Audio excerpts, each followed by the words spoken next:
Hello everyone. Today in Business Studies Organizing chapter,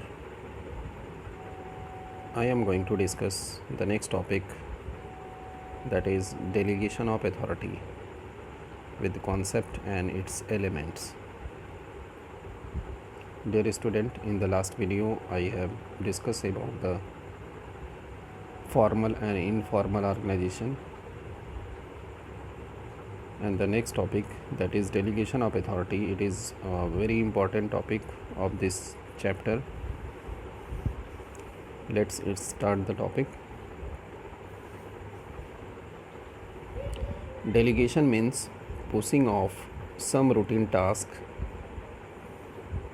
or work to the subordinate by superior or manager to get things accomplished by other, as they are unable to perform all work done.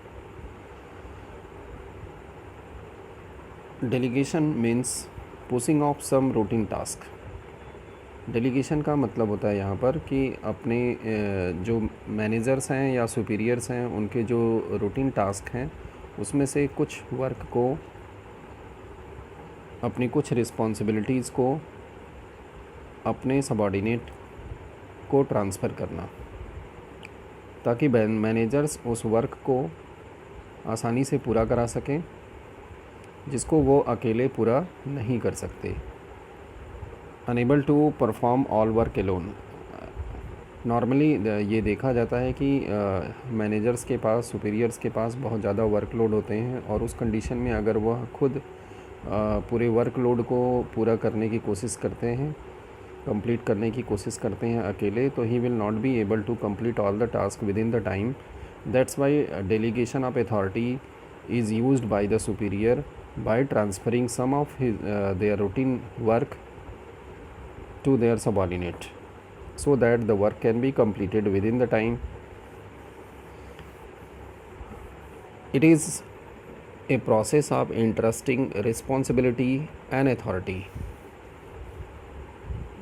Delegation of authority को कहा जाता है कि यह एक process है, एक प्रक्रिया है जिसमें अथॉरिटी और रिस्पॉन्सिबिलिटी को सबॉर्डिनेट को सौंपा जाता है, ट्रांसफ़र किया जाता है. इंटरेस्टिंग मीन्स सौंपना to the subordinate, and creating accountability on those employees who are interested responsibility and authority. और उन एम्प्लॉयज़ की रिस्पॉन्सिबिलिटी और अथॉरिटी जिनको सौंपा गया है, उनकी अकाउंटेबिलिटी को भी यहाँ पर फिक्स करना. तो आप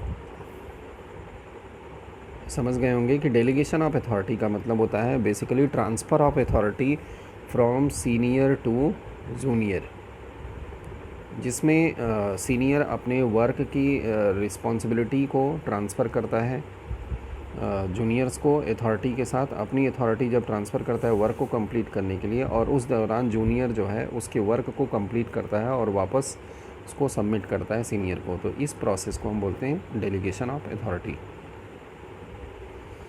इसका जो बेनिफिट होता है कि work with in the time complete हो जाता है, और सीनियर्स के पास इम्पॉर्टेंट वर्क के ऊपर फोकस करने का टाइम मिल जाता है. One more meaning of delegation of authority. Delegation refers to the downward transfer of authority from a superior to subordinate. यह डाउनवर्ड ट्रांसफ़र ऑफ अथॉरिटी है जिसमें आपने ध्यान दिया senior to junior, superior to subordinate, यहाँ पर अथॉरिटी को transfer किया जाता है. It is a prerequisite to the efficient functioning of an organization because it enables a manager to use his time on high priority activities. यह एक prerequisite function है organisation का, क्योंकि इसके यूज़ से जो मैनेजर है वह अब हाई प्रायोरिटी एक्टिविटीज़ के ऊपर ज़्यादा फोकस कर पाता है, और जो रूटीन वर्क हैं उसको सबॉर्डिनेट से आसानी से कंप्लीट करा लेता है. It also satisfies the subordinates need for recognition and provides them with opportunity to develop and exercise initiative.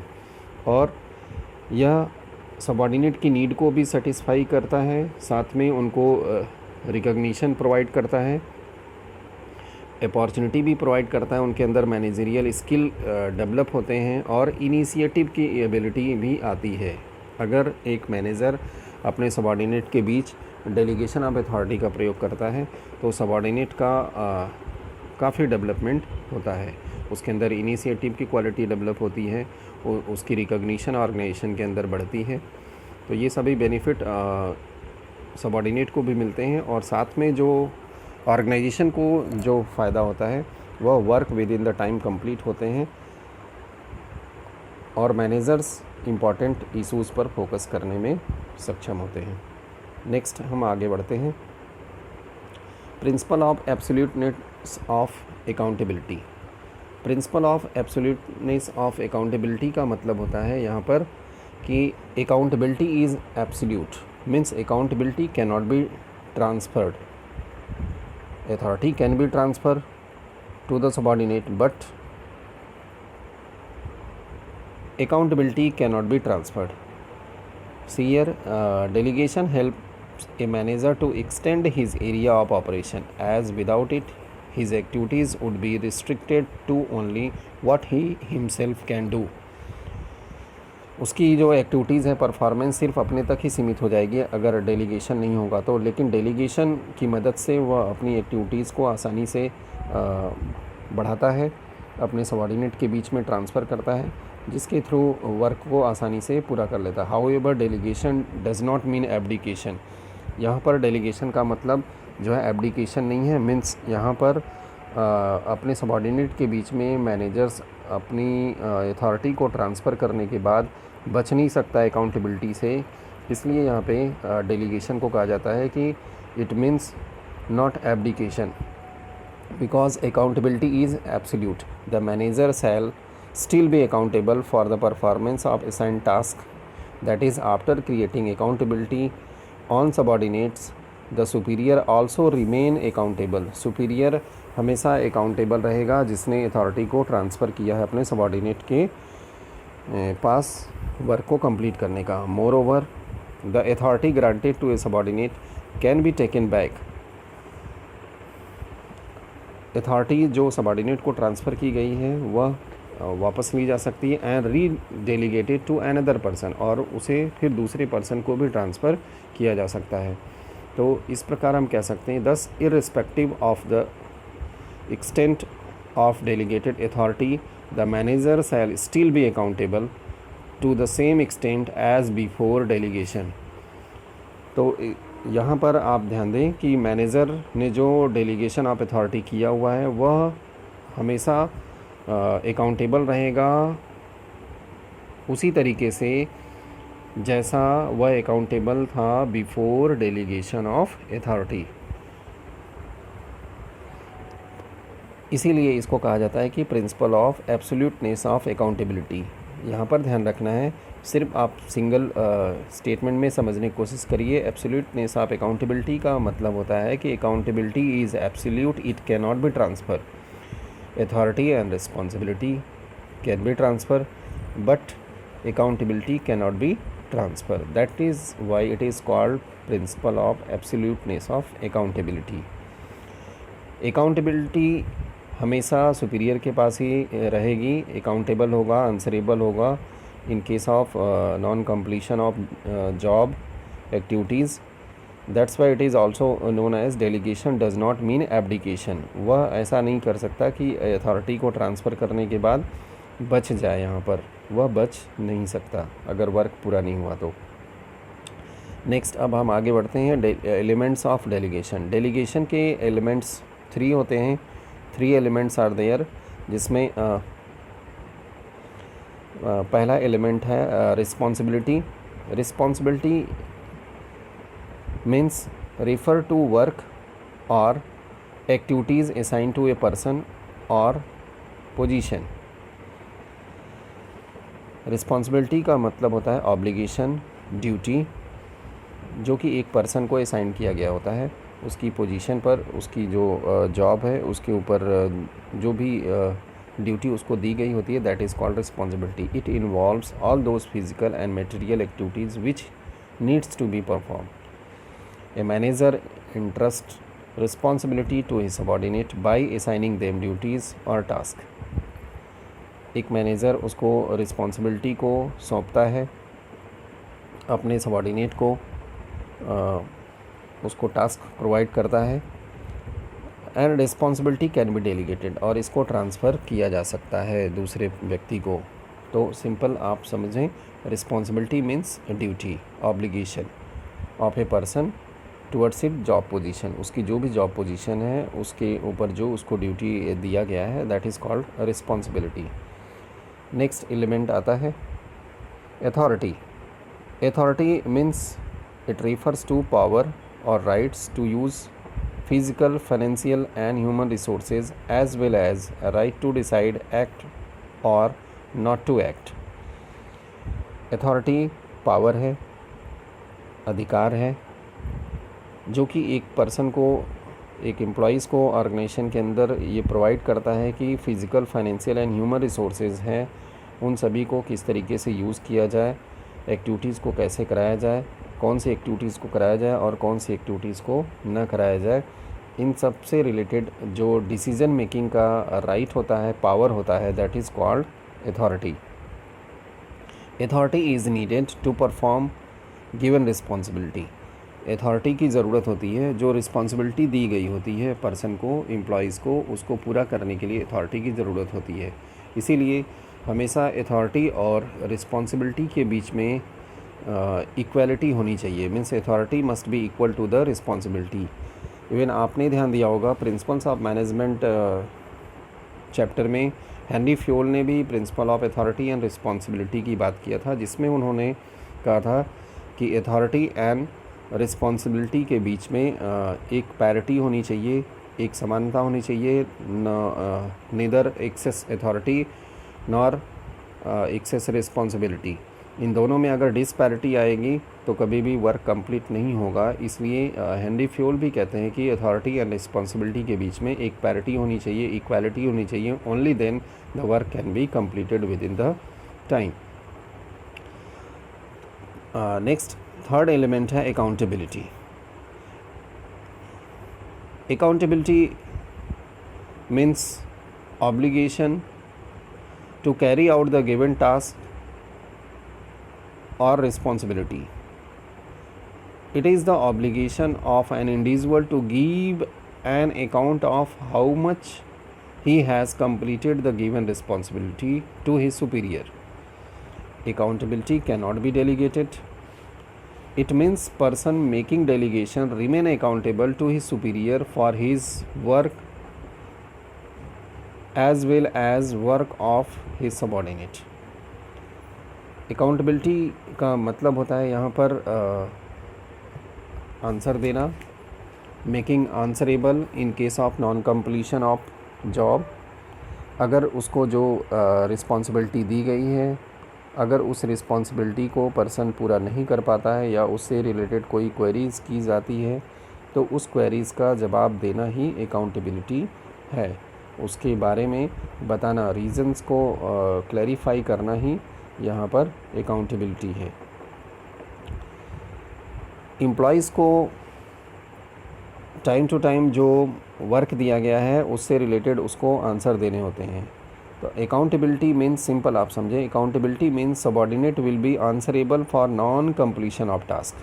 अगर वर्क कंप्लीट नहीं हुआ तो उसके लिए यहाँ पर जो जूनियर्स हैं या सबॉर्डिनेट्स हैं, they will be always answerable. और यहाँ पर आप ध्यान दें, अकाउंटेबिलिटी को कभी भी डेलीगेट नहीं किया जा सकता, कभी भी ट्रांसफ़र नहीं किया जा सकता, दूसरे के ऊपर उसको ट्रांसफ़र नहीं किया जा सकता. इसका मतलब है कि डेलीगेशन जो अगर हम रिस्पॉन्सिबिलिटीज़ को करते हैं, अथॉरिटी को करते हैं, तो उसके बाद भी जो पर्सन है जो कि डेलीगेशन कर रहा है, he will remain accountable. He cannot be say that कि I have transferred the authority to my juniors and he is accountable. No, he will always be accountable towards the his responsibility. That's why it is said here कि delegation means delegation remain accountable to his superior for his own work as well as the work of subordinate. These are the elements of delegation of authority. 3 elements I have discussed here: responsibility, authority and accountability. Now difference between authority, responsibility and accountability, that is comparison between authority, responsibility and accountability. तो यहाँ पर आप comparison में देखें, सबसे पहले हम meaning के आधार पर इसको कंपेयर करेंगे तीनों को. राइट टू कमांड, कमांड देने का जो अधिकार होता है that is called right. Power of decision making that is called authority. Responsibility is the obligation to perform an assign task, जो आपको ड्यूटी दी गई है उसको परफॉर्म करने की जो जिम्मेदारी होती है that is called responsibility. And accountability is known as answerability for outcome of the assign task. जो आपको टास्क दिया गया है उसके लिए आपको जो आंसर देना है that is called accountability. Next आता है डेलीगेशन. किन एलिमेंट का डेलीगेशन किया जा सकता है, ट्रांसफ़र किया जा सकता है दूसरे पर्सन को, और किसका नहीं किया जा सकता. तो authority can be delegated, authority को डेलीगेट किया जा सकता है. Responsibility can not B entirely delegated, तो पार्शियल डेलीगेट किया जा सकता है, पूरी तरीके से हम अपनी अथॉरिटी को डेलीगेट नहीं कर सकते. और अकाउंटेबिलिटी कभी भी डेलीगेट नहीं किया जा सकता, can not be delegated at all, क्योंकि यहाँ पर आपने ध्यान दिया principal of absoluteness of accountability लागू होता है, इसलिए अकाउंटेबिलिटी को कभी भी हम डेलीगेट नहीं कर सकते. नेक्स्ट आता है origin. Arises from formal position. Authority जो होती है, जो ऑर्गेनाइजेशन के अंदर पर्सन की एम्प्लॉयज़ की एक फॉर्मल पोजीशन होती है, वहाँ से वो एराइज़ होती है. अगर प्रोडक्शन मैनेजर है तो एज ए प्रोडक्शन मैनेजर उसको सारे राइट्स मिलेंगे. मार्केटिंग मैनेजर है तो मार्केटिंग मैनेजर के तौर पे. सुपरवाइज़र है तो सुपरवाइज़र की जो अथॉरिटी होगी वहाँ से वो सारे राइट्स यहाँ पर उसको मिलेंगे. तो मीन्स यहाँ पर जो उसकी जॉब पोजीशन है उसके अकॉर्डिंग उसकी अथॉरिटी एराइज़ होती है. Responsibility arises from delegated authority. Responsibility जो होती है वह जो अथॉरिटी आपको डेलीगेट की जाती है वहाँ से एराइज़ होती है. जो वर्क आपको मिलता है, जो ड्यूटी आपको मिलती है उसके अकॉर्डिंग आपकी रिस्पॉन्सिबिलिटी एराइज़ होती है. और अकाउंटेबिलिटी की बात करें तो एराइजेस फ्रॉम रिस्पॉन्सिबिलिटी, जो आपको ड्यूटी दी गई उसके थ्रू ये एराइज़ होती है. नेक्स्ट आता है फ़्लो. इनका फ़्लो किस तरीके से होता है, ये अपवर्ड होते हैं या डाउनवर्ड की तरफ फ़्लो होता है. तो अथॉरिटी की बात करें तो flows downward from superior to subordinate. ये जो है सीनियर से जूनियर की तरफ आता है, इसलिए कहा जाता है कि ये डाउनवर्ड इसका फ़्लो होता है. मतलब जो अथॉरिटी को एम्प्लॉइज़, एक मैनेजर अपनी अथॉरिटी को अपने जूनियर्स की तरफ ट्रांसफ़र करता है, इसलिए कहा जाता है इसका फ़्लो जो होता है डाउनवर्ड. अब रिस्पॉन्सिबिलिटी का फ़्लो जो होता है ये अपवर्ड होता है, सबॉर्डिनेट टू सुपीरियर होता है.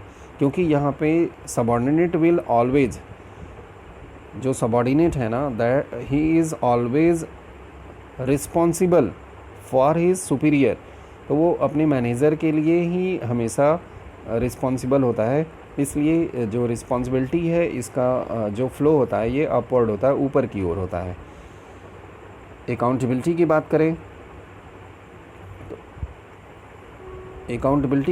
तो अकाउंटेबिलिटी भी अपवर्ड फ़्लो करता है, सबॉर्डिनेट टू सुपीरियर. क्योंकि जो सबॉर्डिनेट है he will always be accountable towards his senior superior और मैनेजर.